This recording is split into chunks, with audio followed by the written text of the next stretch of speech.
The title of this assessment is TERA 3. It stands for Test of Early Reading Ability. The ages you would use this assessment for are 3 years and 6 months to 8 years and 6 months, and the grade levels associated with this assessment is pre-K to second grade.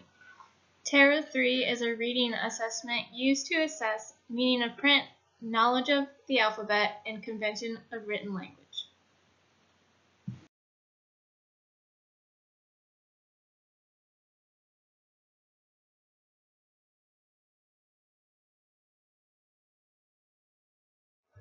There are 5 purposes for the TERA 3.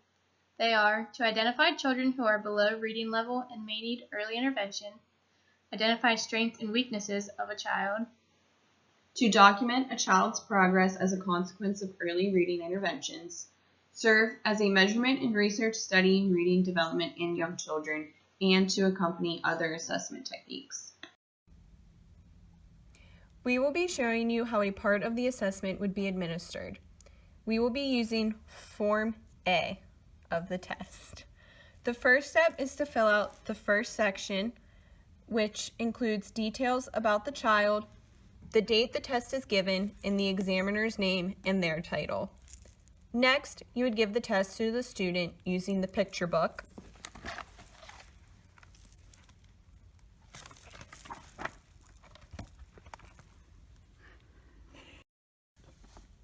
Next, you would give the test using the picture book and asking the student the questions given in the book.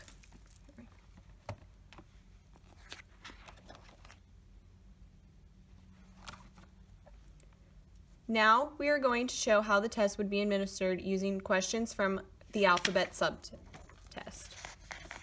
We will be using these questions.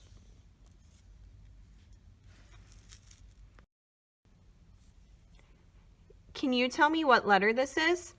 O, Can you tell me what letter this is? U, Can you tell me this letter? Y. If the child gets the problem correct, they receive a score of 1.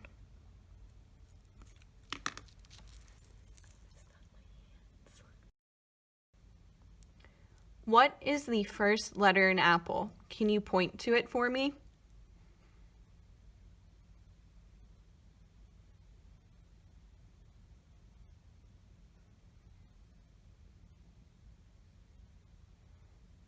If the child takes longer than 15 seconds to respond, they receive a score of 0, and the test moves on.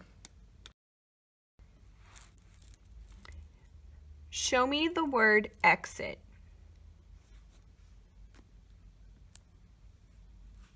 If a child points to the wrong thing or does not get the question correct, they get a score of 0.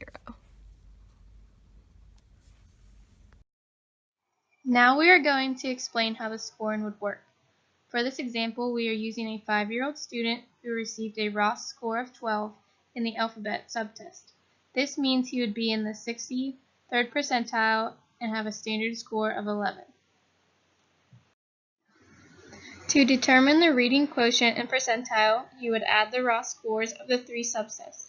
So for this example, if the sum of a student's subtest was a 38, their reading quotient would be a 117 and they would be in the 87th percentile. There are positives and drawbacks to this assessment.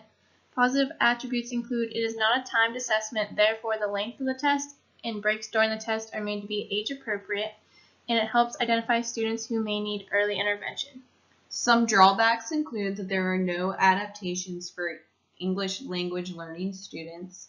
The administrator needs to fully understand the test, and there is no evidence of phonemic awareness.